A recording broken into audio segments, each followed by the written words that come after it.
السلام عليكم أصحاب شرفت لك سو دوادا مركلي برنامجكني maanta waxaan ka hadli doonaa 10 siyaabood ama 10 sababood oo ay u guuleystaan dadka aamusan 10 sababood oo guul u gaaraan nolosha dadka aamusan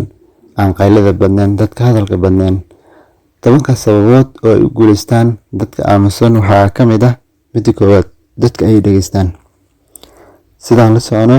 dadka aamusan ama qaylada badnaan ama hadalka badnaan ma ahan dad markasta sameeyo qaylo iyo buuq aan loo baahnayn sidaas darteed ayay u yihiin dad maxaa la jiray ku dadaalo inay dhageystaan dadka kale dadka ay dhageystaan dadka ay waanooyinka iyo waxyaabaha muhiimka ay ka qaataan sidaas darteed dadka aamusan waxay nolosha ka gaaraan horumarka ama meesha ay hiigsanayaan mid labaad noloshooda way qorsheeyaan noloshooda qorshe ayay u dhigaan dadka aamusan sidaan la socono waqti badan ma geliyaan waqtigooda inta badan waxay geliyaan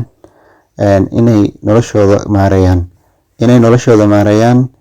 noloshooda maxaan jiro wax ka bedelaan ay waqtigooda geliyaan sidaa darteeda nolosha waxay ka gaaraan heer ay ka gaaraan noloshooda ama horumar sidaa u taqaanid marka maxaa loo baahan yahay haddaad rabtid inaad ka gaartid noloshaada isbedel ama horumar aad samaysid waa inaad isku daytaa inaad yareysid hadalka hawshana aad badisaa nambarka 3 waa dad hal abuur leh sidaan la socono dadka aamusan waxay always markasta ay isku dayaan inay ku dadaalaan ay soo saaraan hal abuuro si ay noloshooda wax ugu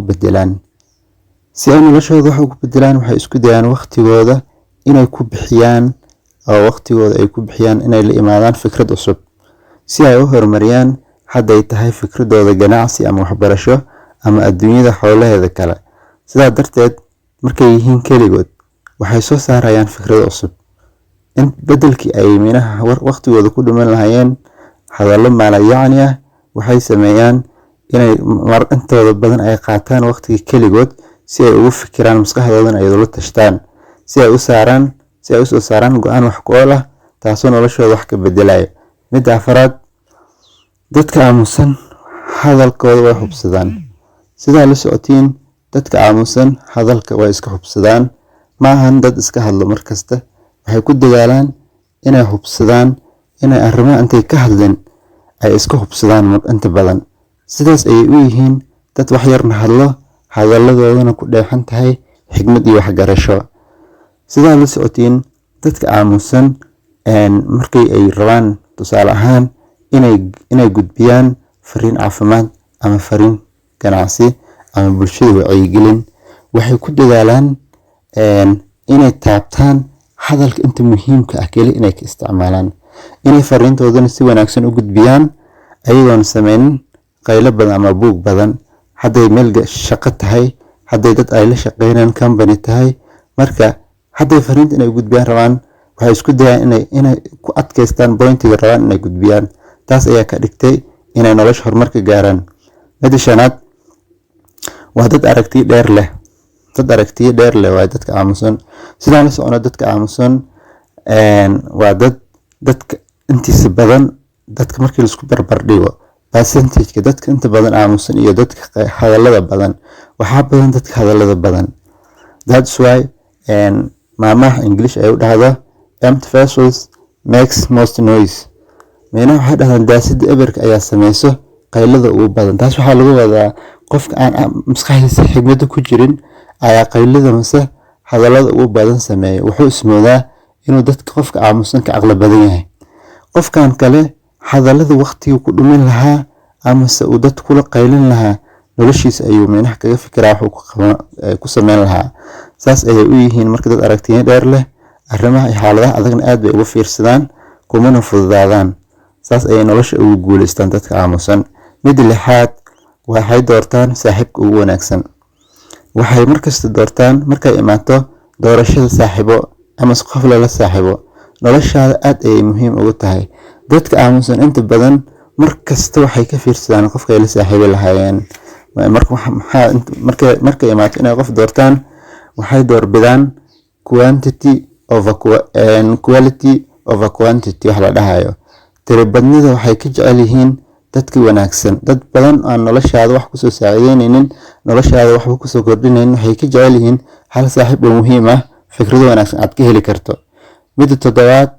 waxay ogyihiin wax muhiim ku ah noloshooda, waxay ku dadaalaan inta muhiimka ah keli. priority-gooda bis ay ku dadaalaan, priority-goodii ay aad u ogyihiin. markay imaato dadka aamusan arrintooda, always markasta waxay ku dadaalaan inay way ogyihiin inta muhiimka u ah. ma ahan qof markaad hadda tusaale ahaan qof dad ayaa jiro ayagoo maanta xoolahooda khaaska wato ayay waxay arkayaan qof safar u socdo ama qof dalxiis u socdo, markaas ayay baagooda isku soo xirxiranayaan. ama tusaale kale,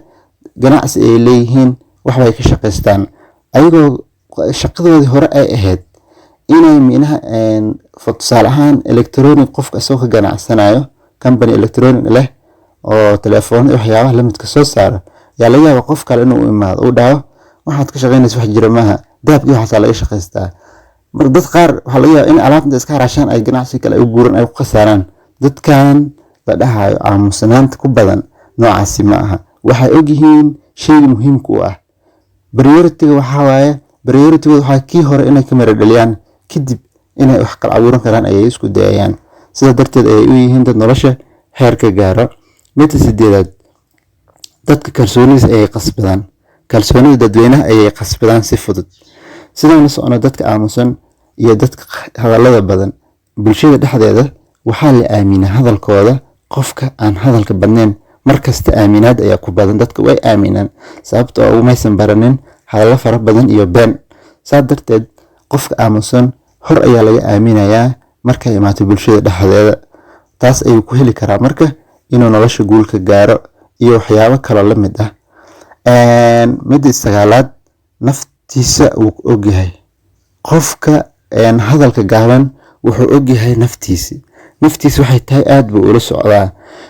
qof kasta oo bini aadan oo aniga naga mid ah wuxuu leeyahay wax la dhahay shortcomings iyo wuxuu leeyahay ability, awood iyo wuxuu leeyahay daciifnimo oo noloshaada ah. qof aan daciif ahayn, daciifnimo lahayn ma lahan. qof kasta meel ayuu ka dhameeyaa. qof complete 100% meel kasta ka wanaagsan ma jiro. marka maxaa la rabaa qofna asigii oo waxaa laga yaabaa inuu dadkan ugu cilmi yar uu yahay, inuu yahay laga yaabaa qofka dadka ugu cilmi ahaanta ugu yar, inuu qofka waxaa laga yaabaa dadka aragti ahaanta ugu gaaban, balse ismoodayo qofka dadka ugu cilmi badan. dadkan oo la dhahayo dadkan silentida ku badan ama aamusnaanta ku badan, dad noocaasi ma ahan. dadkan markasta waa dad og tabartooda. marka wax tabartooda ahayn adduunka intay joogaan gacanta lama gelayaan. markay rabaan inay project bilaabaan, projectada waxay bilaabaan midka ay awood ay u leeyihiin inay qabsadaan. ma ahan mid tabar aan aqoontooda iyo minaha dhaqaalihiisa ay haysaneen iskuma bilaabayaan oo dhexda kuma istaajinayaan. midda tobnaad oo calaamadaha wanaagsan oo guusha ay ku gaaraan dadka aamusan waxaa ka mid ah self control wax la dhahay, amase naftooda ay controlayaan. naftoodii way controlayaan. dadkan aamusan sidaan la socono aan hadallada badnayn waxay ku wanaagsan yihiin inay naftooda ka reebaan waxyaabaha nafta rabto aysan danta ugu jirin. waxaa jirto waxyaabo oo naftaada jeceshahay laakiin markaad fiirisid adduunkaadii aakhiradaada aysan u wanaagsaneen. sidaa darteed dadka aamusnaanta ku badan tahay markasta waxay noloshooda ka reebaan mise naftooda u diidaan naftooda waxay rabto, waxayna ku qasbaan naftooda inay ogolaato waxyaabaha horumarkooda iyo adduunyadooda iyo aakhiradooda ku jirto. saa darteed ayay nolosha marka meel ay uga gaaraan waxay ku aadan yihiin mise waxay markasta ay ku dadaalaan ama ay markasta waqtigooda ku dhumiyaan inay wax soo saarto naftooda. ma ahan dad idol ah, dad aan waxna ka qabsan nolosha, dad nolosha drugs iyo bilaayo ku dhumiya ma ahan. nafta markay drugs iyo bilaayo kuu jiidanayso ay rabto saaxiibo xun inay kuu geyso, ayaga madaxa way kala dagaalayaan, naftooda waxay ku celinayaan waxyaabo muhiim ku ah keli. saasna ay ku noqon karaan dadka nolosha ku guuleystay. saas ayay ugu mid noqdeen. marka ma ahan tan kale dadka aamusnaanta badan ma ahan dadka